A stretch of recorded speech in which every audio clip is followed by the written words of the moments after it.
इस कश्मीर डे का आगाज़ हुआ था 90 की दहाई में और काजी हुसैन अहमद साहब ने इसको तजवीज़ किया था। तब से लेकर अब तक पाकिस्तानी कश्मीर डे मनाते हैं हर साल 5 फरवरी को। और ये जो आज़ाद कश्मीर के लोग पूरी दुनिया में रहते हैं वो भी कश्मीरियों से यकजहती का दिन मनाते हैं। कश्मीरियों को हक़ के खुद इरादियत मिलना चाहिए। मैं खुद एक मकबूजा कश्मीर से मेरी फैमिली आई थी पाकिस्तान बनने से पहले, तो मैंने देखा कितनी तकलीफ़ होती है।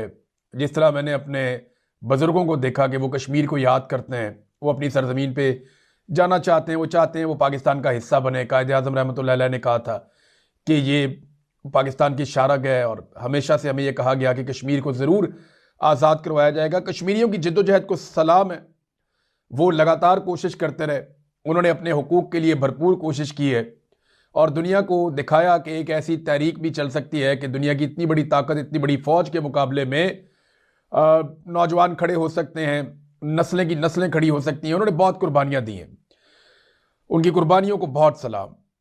और एक दिन इंशाल्लाह वो अपना हक हासिल कर लेंगे। यहाँ वज़ीर आज़म पाकिस्तान ने भी एक पैगाम दिया है कश्मीर के हवाले से।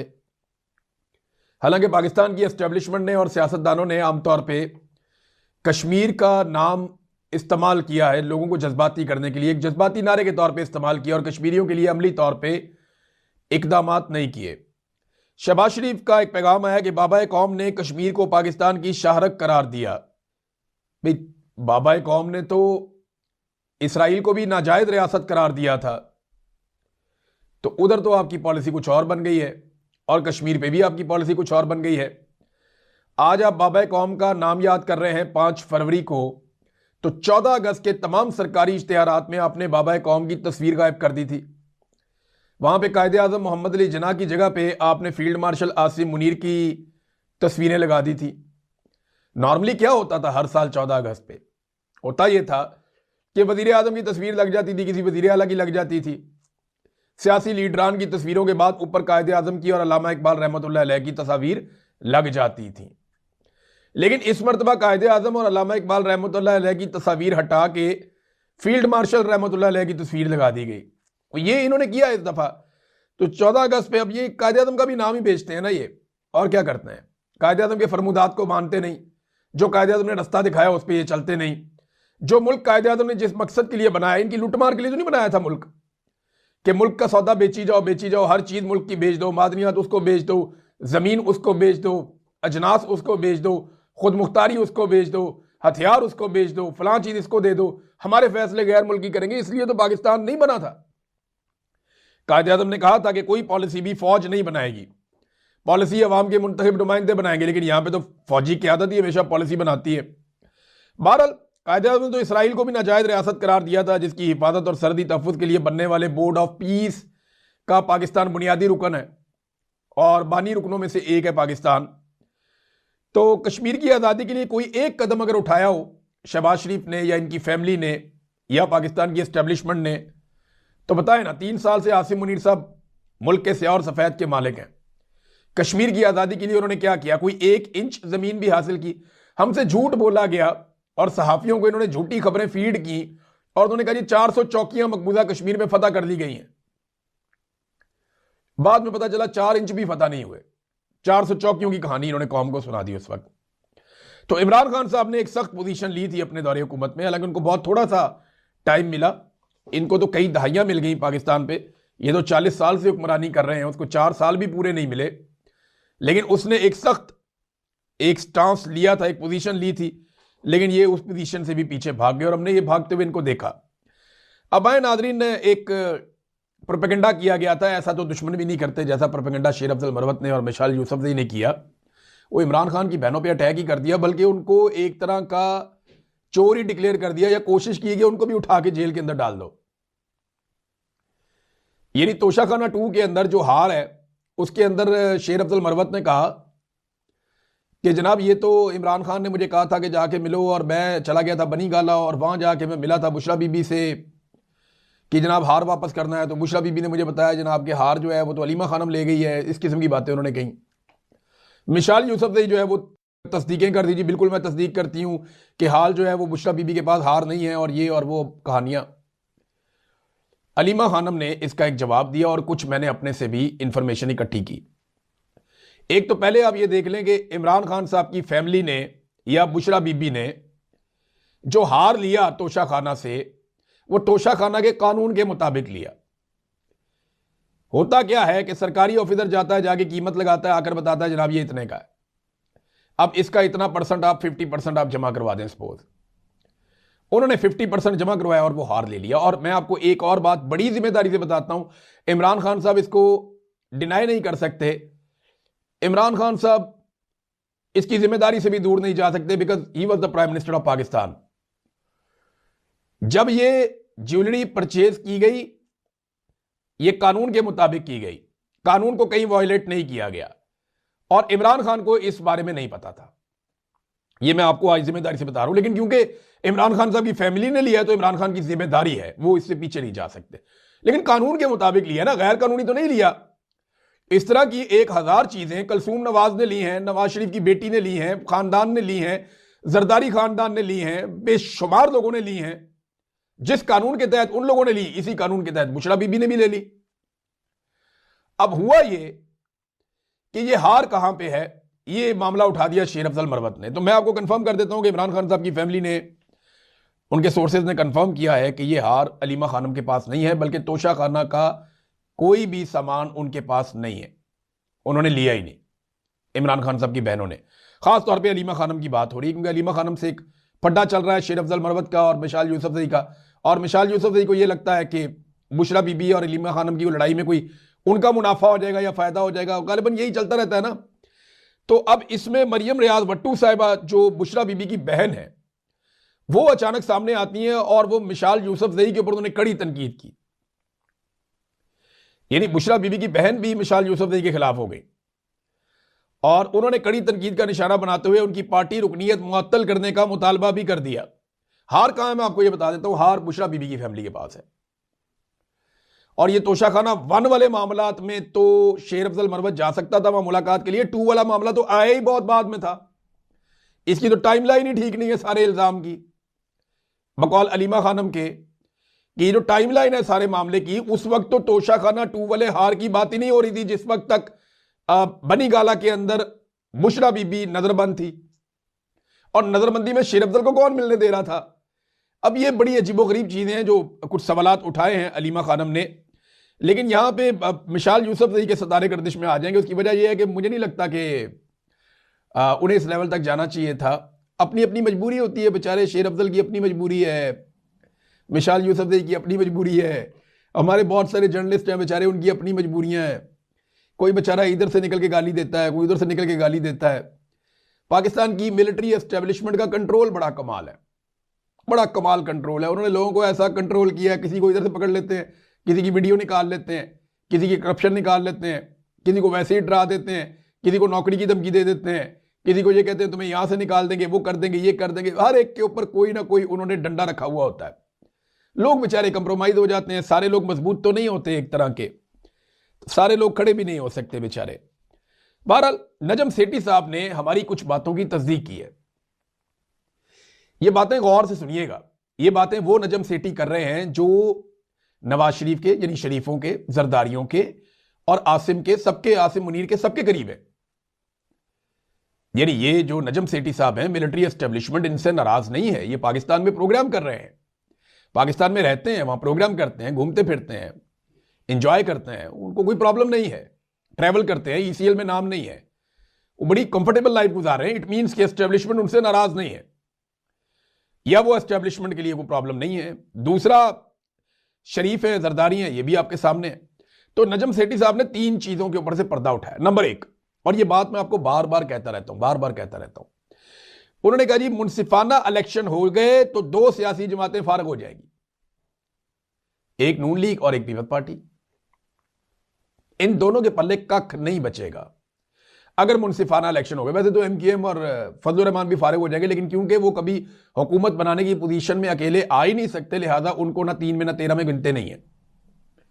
तो असल गिनती की 2 बड़ी जमातें तो यही है ना, पीपल्स पार्टी और पीएमएलएन। अगर शफाफ इलेक्शन हो गए तो इमरान खान इन दोनों को फारिग कर देगा।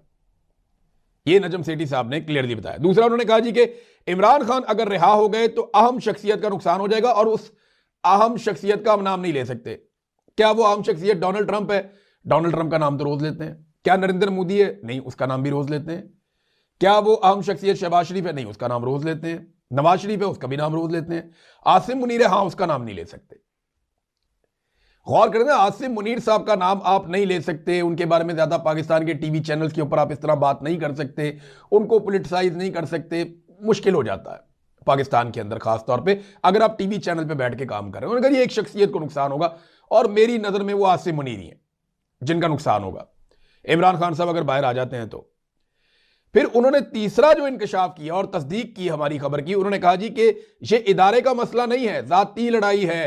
मैं बार बार आपको कहता हूं ना कि लड़ाई आसिम मुनीर और इमरान खान की है। ये सारे बीच में जो है वो तितर और बटेर हैं, ये सारे लटरम पटरम में बीच में, इनकी कोई औकात नहीं है। असल लड़ाई इमरान खान और आसिम मुनीर के बीच में चल रही है, और ये एक जिद की लड़ाई है, जाती लड़ाई है। और उन्होंने जाती लड़ाई का लफ्ज इस्तेमाल किया नजम सेठी ने। तो ये जाती लड़ाई है, इससे इदारे को कोई नुकसान नहीं होगा, शख्सियत को नुकसान होगा। फौज का क्या नुकसान है इमरान खान के बाहर आने से? 90% फौज इमरान खान से प्यार करती है।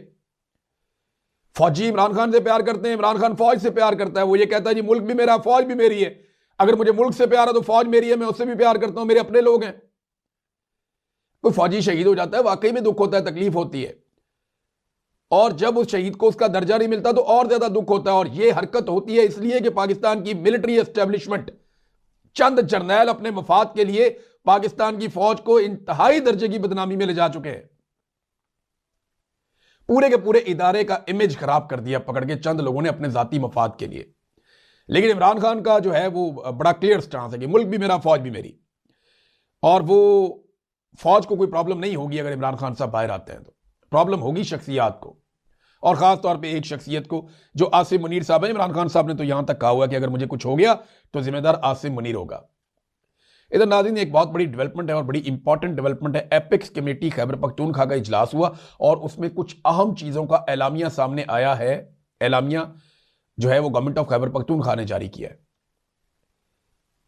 सदारत की वजीर आला खैबर पख्तूनख्वा सुहेल अफरीदी ने मेन चेयर के ऊपर बैठे, साथ उनके आकर बैठा आईजी के साथ कोर कमांडर, चीफ सेक्रेटरी, कुछ मिलिट्री के लोग थे ऑपरेशनल, कुछ सिविलियन साइड के लोग थे, कुछ पॉलिटिशियंस थे, कुछ ब्यूरोक्रेट्स थे। तो जो सूबाई एपेक्स कमेटी है उसकी एक मीटिंग हुई। देखे ना, अल्टीमेटली आपको जाना पड़ा ना, अवामी मुंतखब नुमाइंदे के पास जाना पड़ा आपको। ये नहीं हो सकता कि आप ये कहें जी हम नहीं मानते, हम ऑपरेशन कर देंगे, हम इधर घुस जाएंगे, हम उधर मारेंगे, तुम्हारे बाप का मुल्क है। ये नहीं आप कर सकते। वाकई ये हमारे बाप का मुल्क है, हम मालिक हैं इस मुल्क के, हम पाकिस्तानी, हम फैसला करेंगे यहां पे कौन हुकूमत करेगा। आप नहीं करेंगे, आप सरकारी मुलाजिम हैं, आप मुलाजमत कीजिए, तनख्वाह लीजिए, सलाम है आपको, आप काम कीजिए, मुलाजमत कीजिए, तनख्वाह लीजिए, बस ये ठीक है आपका काम। अवामी मुंतखब नुमाइंदे फैसला करेंगे, आपको चल के उनके पास बार बार जाना पड़ेगा। और यह है सही तरीका, यह दुरुस्त तरीका है यहां पे आने का कि ठीक है आप बैठे हैं अवामी मुंतखब नुमाइंदों के साथ और मिलकर फैसला करें। अब उन्होंने कहा क्या, जरा इसको गौर से आप देखिए। कुछ लोग कह रहे हैं जनाब सुहेल अफरीदी अच्छा बच्चा बन गया। नहीं, पाकिस्तान की एस्टेब्लिशमेंट अच्छी बच्ची बनने जा रही है। पाकिस्तान की एस्टेब्लिशमेंट को अपनी औकात पता चल रही है कि बंद कमरों में इस तरह फैसले नहीं होंगे। बैठ के अवामी मुंतखब नुमाइंदों के साथ उन्हें फेस करना पड़ेगा, उनकी बात सुननी पड़ेगी और मुश्तरका तौर पर फैसले करने पड़ेंगे और उनको ओनरशिप देनी पड़ेगी। अब जरा सुन लें उन्होंने क्या कहा। वज़ीर आला खैबर पख्तूनख्वा सुहेल अफरीदी की ज़ेर सदारत सूबाई एपेक्स कमेटी का इजलास हुआ। इजलास में कोर कमांडर और बाकी सारे लोग ये शामिल हुए। और नंबर 2, इजलास के आगाज में मुख्तलिफ वाक़यात में शहादत पाने वाले आम शहरी, सिक्योरिटी फोर्सेज और तमाम जो अहलकार हैं उन सब के लिए फातह ख्वानी की गई और शहदा को खराज अकीदत पेश किया गया। खैबर पख्तूनख्वा में बढ़ते हुए दहशतगर्दी के वाक़यात और मुल्क दुश्मन अनासर के खात्मे और मुकम्मल अमन और इस्तेहकाम के लिए लाया अमल पर गौर किया गया। यह है सबसे इंपॉर्टेंट पॉइंट जो अब आ रहा है। इजलास ने फैसला किया कि दहशतगर्दी के खिलाफ जामे पॉलिसी की कामयाबी के लिए तमाम सियासी जमातों, अवामी नुमाइंदों, मुआज़्ज़िज़ीन और वफाकी हुकूमत की मुश्तरका मुशावरत, बामी ताउन और अमली हमांगी जरूरी है। यह है वो चीज जो पहले दिन से इमरान खान कह रहे हैं, जो पहले दिन से सुहेल अफरीदी कह रहे हैं।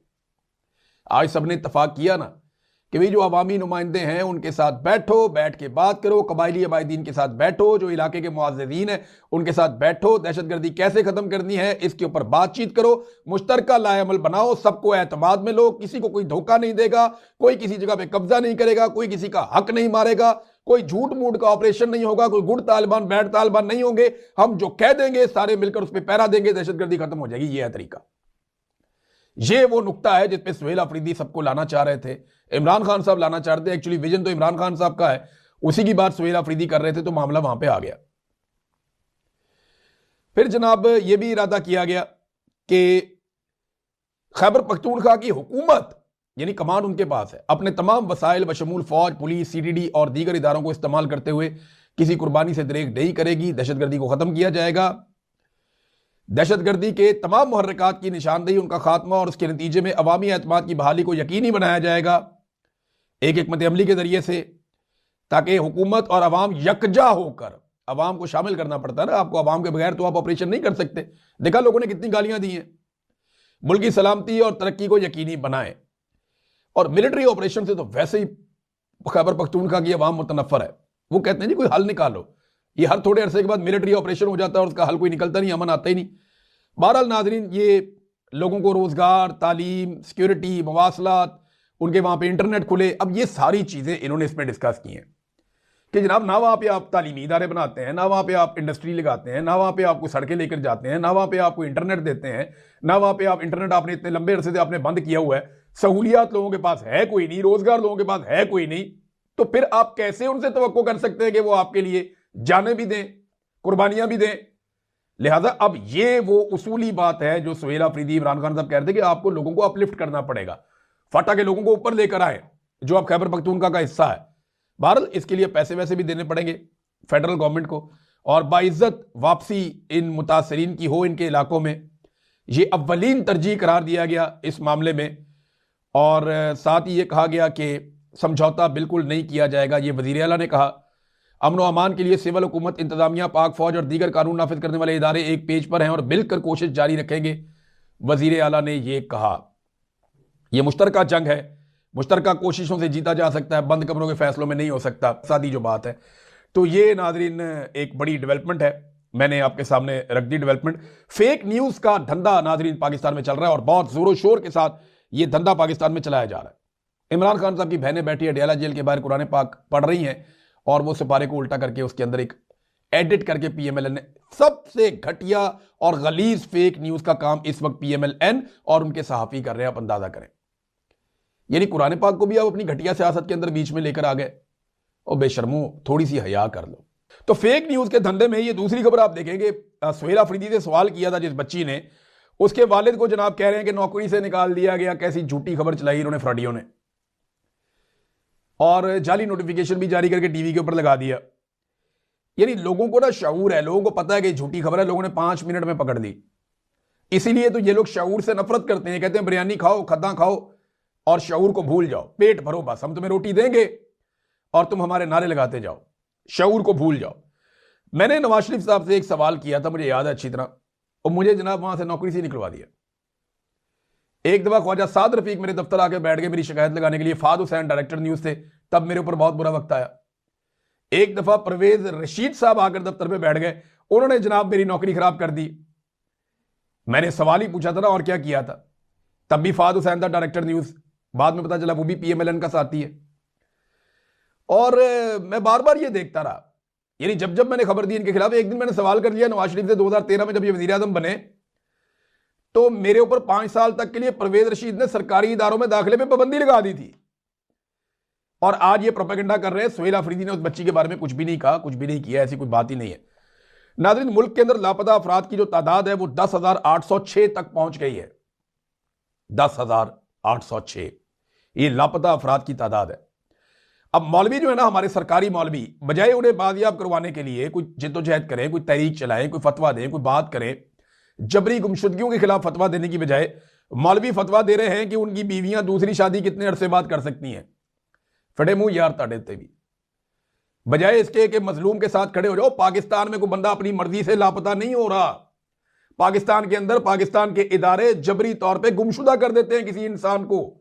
जब जबरी तौर पे उसे गुमशुदा कर दिया तो बजाय इसके कि आप उसको बोलेंगे यार ये गैर कानूनी, गैर आईनी, गैर इंसानी, गैर इस्लामी हरकत है, इस बंदे को छोड़ो, बजाय ये करने के उसकी बीवी को मशवरा दे रहे हैं गायब होने वाले कि तू दूसरी शादी कर ले।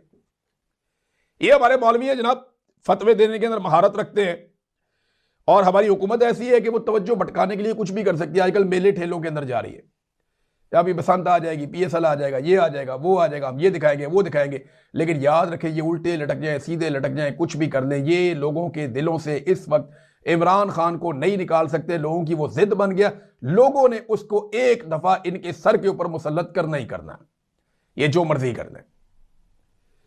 लोग जिद में आ गए, एस्टेब्लिशमेंट के खिलाफ हो गए लोग, अब बात नहीं सुनते। वो इमरान खान साहब खुद कुछ ना करें ना, कोई गलती ना करें, तो पाकिस्तानी अवाम पीछे नहीं हटती, जो मुझे नजर आ रहा है। हाँ, ये जरूर है कि लोग खड़े नहीं हो रहे, बाहर नहीं निकल रहे, बड़ी तादाद के अंदर जो उन्हें करने के लिए इमरान खान ने कहा वो नहीं कर रहे, लेकिन वो दिल से इमरान खान के साथ खड़े और उन्होंने बार बार साबित किया है। ये 8 फरवरी का जो इलेक्शन था वो इसकी एक बहुत बड़ी गवाही था। आप आज इलेक्शन करवा लें, नजम सेठी ने कह दिया, आप जब इलेक्शन कराएंगे नतीजा यही आएगा। नाजरीन, सोहराब बरकत साहब के हवाले से, अरशद शरीफ साहब के केस के हवाले से, दोनों मामलात के हवाले से कमेटी टू प्रोटेक्ट जर्नलिस्ट उन्होंने आवाज उठाई है। जो अरशद शरीफ साहब के केस के अंदर किया गया कि इंसाफ का कत्ल कर दिया गया, और जो